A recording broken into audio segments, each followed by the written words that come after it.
Bună, fraților! Bă, uitați, dădeam și eu aici la backpack și uitați ce găsesc.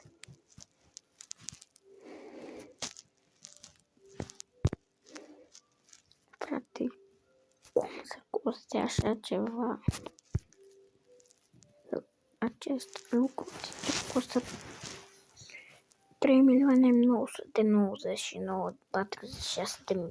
Robux. Frate, nu mai înțeleg. Vă place skin-ul meu? La de pe niște jocuri care trebuie să le faci. Da. Bă, dar cum? Că nu înțeleg. Ales am găsit și unul cu stați. Cu Lăstralitus, este tralala.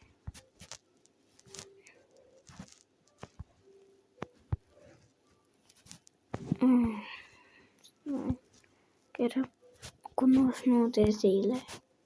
Dură. Bă, dar cum o să coste? Pa, pa.